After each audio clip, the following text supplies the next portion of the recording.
Primetime TV portrays Latinos as hoodlums or tough cops, but rarely as accomplished professionals. And the media rail against Spanglish, as though cross-fertilization in bilingual communities were not the common patrimony of English, French, Latin, Hebrew, Chinese, indeed all the world's leading languages and many others as well. One does find, of course, occasional parodies of other languages in American popular culture, although the most obvious examples are now socially unacceptable. But none even remotely approaches the torrent of gibberish that is tolerated as gentlemen's approximations to Spanish. In a society that's become increasingly intolerant of racial and ethnic slurs and offensive discourse disguised as just plain fun, the continued acceptance of pseudo-Spanish is a stark reminder of the challenges that still remain. Hill extends the rubric of junk Spanish to include legitimate Spanish words or constructions used derisively. Thus, not only are El Chico and No Problemo charter members of the junk Spanish fraternity, but also No Way Jose, Yo Quiero Taco Bell, and naturally, Hasta la Vista Baby. For Hill, junk Spanish is a racist affirmation of the superiority of white Anglo-American culture and language, and has no legitimacy as a merely humorous tip of the hat to the language of neighboring countries. Matters are exacerbated by the fact that many detractors of Spanish in the U.S. have turned junk Spanish exemplars, including some of their own invention, into urban legends that are now widely believed to be actually occurring instances of Spanglish. More than half a century ago, the Nobel Prize-winning Spanish author Camilo José Cela claimed that he had encountered stores in the northeastern United States that offered home delivery of groceries via the grotesque combination de liberamos groserías, which would mean in Spanish, if you take into account spelling changes, we think about dirty words. The same expression has subsequently been attributed to stores in Miami, Texas, California, and elsewhere, as a brief internet search will reveal, in all cases without a single eyewitness to the alleged impropriety. The chances that even the most precarious bilingual speaker has spontaneously produced such an expression seriously, and not as a joke, are nil, but even today these are brandished as proof of the deplorable condition of U.S. Spanish.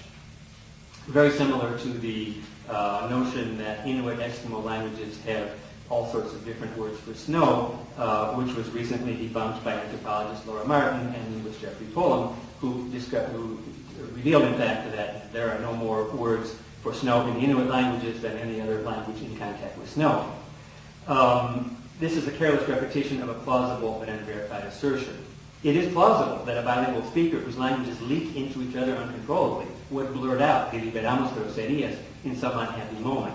But the fact is no such combination exists, and precisely because no such unconstrained leakage occurs in normal bilingualism.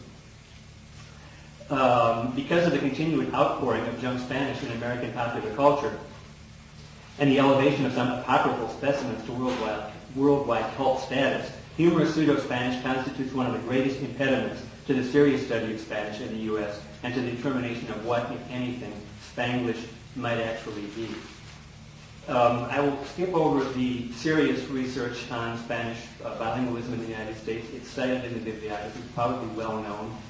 And what it shows, in essence, is that there is some extended bilingualism will produce perhaps some slight syntactic convergence, but never breaking the grammatical rules of Spanish. I'll summarize with the research questions posed at the outset, and I'll just give some very brief comments on a few of these points. They're all summarized on the handout. If you consider it a souvenir program, you can go back later to see what I actually said and give me some ideas of what you think I should have said. Really considering now Spanglish to be two things. One, a lot of Anglicisms, and the other, code switching. Who uses Spanglish and under what circumstances? Loan translations and calcs are typically used by all bilinguals, and code switching, of course, requires a fairly stable bilingual community. Where and when is Spanglish used and not used?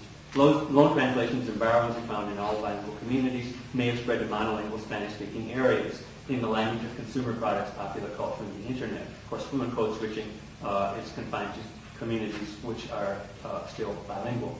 Is Spanglish a language distinct from English and Spanish? Again, briefly, summarizing a much longer statement, no. Knowing how to switch languages does not constitute knowing a third language any more than being ambidextrous when playing tennis constitutes playing a third sport. Can Spanglish be characterized technically as a jargon, a pidgin, or a Creole language? Again, in the technical sense used by linguists, no. Because there's never been this stage of a separation from native speakers. If code switching were to coagulate into replicable patterns, in itself not very likely, then a permanently code-switched discourse might be considered an intertwined language. However, if we use Creole in the sense used, for example, in popular culture, meaning mixed, perhaps, then one could argue that it is a Creole. Does Spanglish have native speakers? Does it have a common linguistic core? The key word here is common, since most Spanish speakers in the U.S. can recognize both assimilated and spontaneous anglicisms.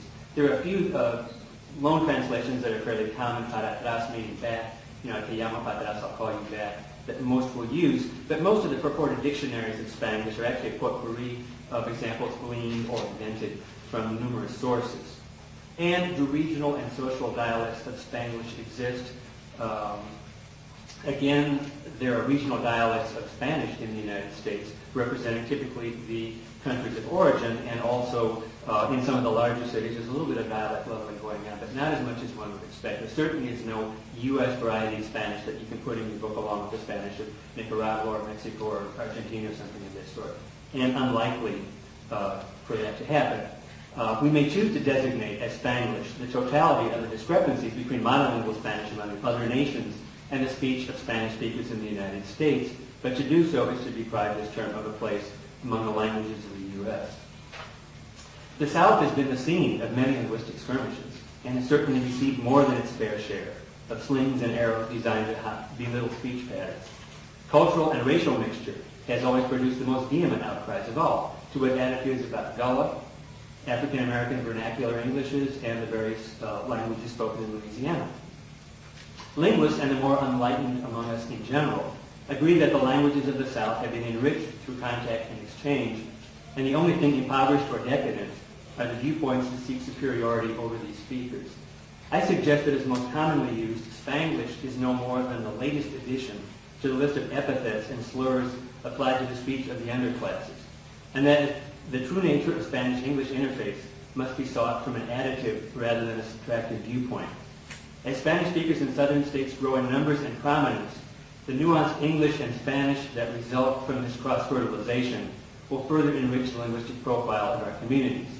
So we need to say, hasta la vista, Spanglish. We are still one nation indivisible, but in English y en español. Thank you.